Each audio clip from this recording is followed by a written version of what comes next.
Welcome to Insight Lens, where we decode the hidden moves behind global power plays.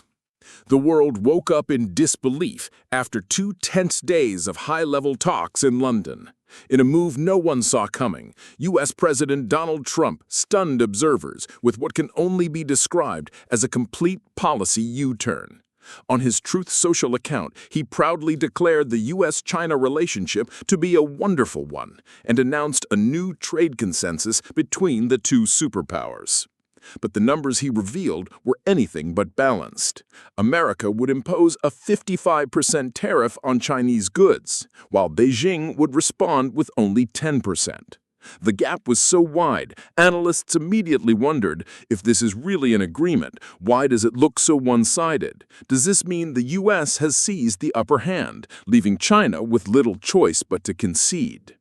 The announcement triggered a storm of questions because Trump offered no details, only a triumphant headline. For many, it looked like a contradiction, an agreement that somehow still left Washington with overwhelming leverage. In this first part, we've set the stage for Trump's shocking 55-10 tariff reveal. Next, we'll break down what this mysterious 55% means, because it's not as straightforward as it looks. The real story lies beneath the numbers. Trump's 55% tariff isn't a single wall of taxes, it's a carefully layered structure.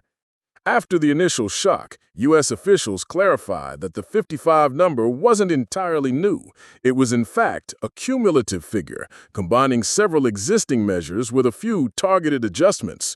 Here's the breakdown. 20% comes from tariffs on pharmaceuticals and chemical compounds linked to fentanyl, part of Washington's crackdown on synthetic opioids that officials say trace back to Chinese suppliers. This isn't all about trade. It's framed as a matter of public security and national health. 10% represents the reciprocal baseline tariff, in other words, the standard duty Washington applies to nearly all trading partners, China included.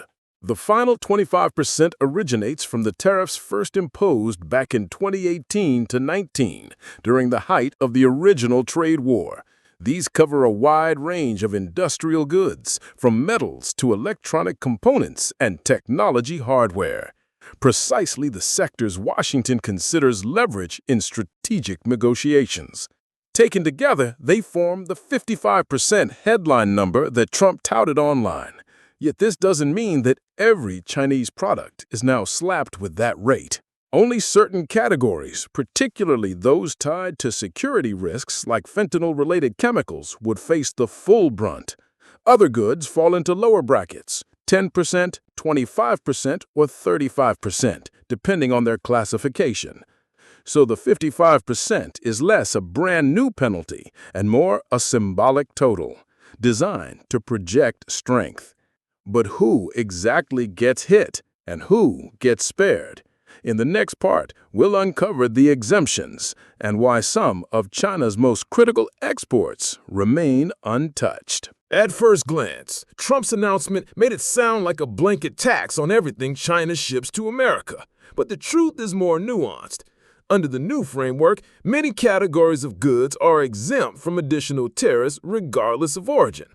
According to White House guidance, the exemptions include national security items protected under Section 50 U.S.C. 1702b, metals and autos, such as steel, aluminum, cars and auto parts, which are already taxed under Section 232, strategic commodities, including gold bullion, copper, pharmaceuticals, semiconductors, and timber. These are vital to healthcare and high-tech supply chains. Energy and rare minerals, resources the U.S. does not produce domestically in sufficient quantities. Pending tariff categories, goods earmarked for future action but not yet officially declared. This carve-out is crucial. By sparing high-tech components, energy resources, and semiconductors, Washington avoids destabilizing its own industries that depend heavily on imports. The message is clear. The U.S. wants leverage without crippling its own supply chains. Meanwhile, Beijing's response remains strikingly modest, just a 10% counter tariff, consistent with its promise in the May arraignment. By holding back, China projects stability, signaling that it won't escalate At least not yet. So while Trump flexes the 55%, the fine print shows a web of selective targeting and calculated exemptions. But the real breakthrough isn't in the tariffs. It's in the unexpected concessions over rare earths and Chinese students. And that's where we're headed next. The real trade-off wasn't just tariffs. It was rare earths for students. Amid the tariff drama, a concession stood out as both surprising and strategic. Beijing agreed to resume the supply of rare earths and rare earth magnets to the United States. This wasn't a small gesture. Rare earths are the backbone of modern technology, essential for electric vehicles, advanced weapon systems, satellites, and clean energy. China controls nearly 60% of global production and almost 90% of the refining process, giving it unmatched leverage. For Washington, securing this flow was critical. U.S. automakers, defense contractors, and aerospace firms had been increasingly anxious after Beijing tightened export licenses earlier this year. A sudden shortage could paralyze entire industries. Trump hailed this as a strategic win, framing it as proof that America had forced China's hand. But in exchange, Washington offered something far less visible yet equally powerful: the continued right for Chinese students to study in American universities. To the casual observer, this might look symbolic, but in reality, it's a vital channel for China's long-term technological ambitions. Access to U.S. higher education means access to advanced research, labs, and networks. Fuel for Beijing's strategy of technological self-reliance. In other words, China gives rare earths, America gives knowledge. Each side claims victory, but both know the trade cuts deep into their core interests. With rare earths flowing again and students still crossing the Pacific, markets cheered, and oil prices even ticked up on renewed optimism. But beneath the surface, this deal is as fragile as it is strategic. In the next part, we'll see how Wall Street and politicians reacted and why this agreement may be more about psychology than permanence. Markets surge, but the celebration was driven more by psychology than from substance. The moment Trump announced the framework, global markets reacted instantly. Oil prices jumped. Brent crude rose by over $1 per barrel, while WTI gained nearly 2%. Investors interpreted the rare earths breakthrough as a sign that supply chains for advanced technologies would stabilize, at least temporarily. But financial optimism wasn't just about resources, it was also about political theater. Trump's statement on Truth Social painted the deal as a sweeping triumph. America taking 55%, China giving only 10%, and relations declared wonderful. For supporters, it was a masterstroke of strength. For critics, it was smoke and mirrors, numbers without full context designed to score political points. Meanwhile, analysts warned that the agreement wasn't legally binding. It was a framework, still pending final approval by both Trump and Xi Jinping. That uncertainty left experts skeptical. Could such a lopsided arrangement truly endure? Or was it simply a strategic pause before the next clash? The ambiguity was deliberate. By projecting confidence, Trump reassured domestic voters while signaling toughness abroad. And Beijing, by keeping its response mild, tried to preserve stability without appearing weak. Each side was performing for its audience, both at home and globally. The markets may have cheered, but beneath the optimism lies a deal built on fragile ground. Next, we'll ask the critical question: who actually gained the upper hand? Was it Washington with its tariffs or Beijing with its hidden leverage? On the surface, America scored big, but China's hidden leverage tells another story. At first glance, the numbers point to a clear U.S. advantage. A 55% tariff wall slams Chinese exports, while Washington shields its own industries and narrows the trade deficit, which had ballooned to nearly $295 billion in 2024. Key domestic sectors, autos, aerospace, and defense, breathe easier knowing they're protected from a flood of Chinese competition. Even more critical, the U.S. secured access to rare earths, the lifeblood of electric vehicles, advanced weaponry, and space technology. Avoiding a supply shock was a strategic victory that prevented factories from grinding to a halt. In the short term, Washington looked firmly in control. But the deeper picture is less one-sided. By agreeing to ship rare earths again, Beijing didn't lose its weapon, it simply put it back in its holster. China still controls the export licensing system, meaning it can tighten or loosen the flow at will. The message is subtle but clear: the spigot can close anytime. And while America links student visas to trade, China turns this into long-term capital. Every graduate returning from MIT or Stanford represents a channel of knowledge transfer that fuels Beijing's tech ambitions. In effect, Washington got short-term security, but Beijing secured long-term seeds of innovation. This deal looks more like a ceasefire than a lasting peace. Despite the celebratory tone, the so-called agreement remains fragile.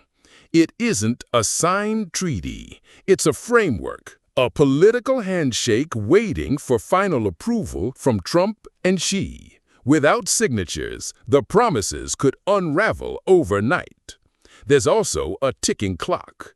If a binding deal isn't reached by June 9th, previously suspended retaliatory tariffs could automatically snap back into force, reigniting the trade war and sending shockwaves through global supply chains.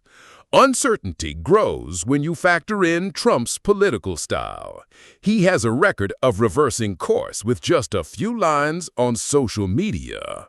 What looks like wonderful relations today could become total disaster tomorrow. On China's side, patience is not unlimited. Beijing still holds the rare earths card. If relations sour, it could restrict exports, just as it did to Japan in 2010 and again earlier this year, with elements like dysprosium and terbium. The underlying message: China can weaponize its dominance whenever it chooses. Add to this the unresolved flashpoints: Taiwan, U.S. tech bans, Huawei restrictions, and the upcoming U.S. election, and the so-called truce begins to look dangerously unstable. What we're witnessing is less a breakthrough and more a pause, a carefully staged breathing space in a larger contest. In the final part, we'll pull the lens back and ask, is this the endgame or just the opening move in a far bigger struggle? Trump framed the U.S.-China deal as a victory. 55% tariffs for Washington, just 10% from Beijing, and rare earths flowing once again. On paper, it looked decisive. In reality, it was more of a tactical pause than a strategic settlement. America gained breathing room, protecting its industries, securing critical minerals, and showing political strength at home. But Beijing didn't surrender. It kept control of the rare earth spigot, preserved the stream of students abroad, and refused to budge on technology restrictions. Each side walked away with leverage intact. That's why this wonderful relationship is so precarious. It rests not on trust or binding commitments, but on shifting calculations of advantage. If Trump needs to score political points before the election, or if Beijing feels cornered over Taiwan or chip bans, this truce could unravel in an instant. In truth, what we have is a ceasefire, a pause in a conflict that's far from over. The U.S.-China rivalry is structural, not situational. Tariffs, technology, education, and resources are just pieces on a board where neither side can afford to lose. So, don't mistake this moment for peace. It's only the quiet before the next storm, because the trade war between Washington and Beijing is a game still very much in play. And in this game, every move counts. And that brings us to the end of today's deep dive. If you found this breakdown valuable, make sure to hit subscribe and join us here at Inside Lens for more sharp analysis on the power struggles shaping our world. Thanks for watching, and we'll see you in the next video. Inside Lens, cutting through the noise, one move at a time.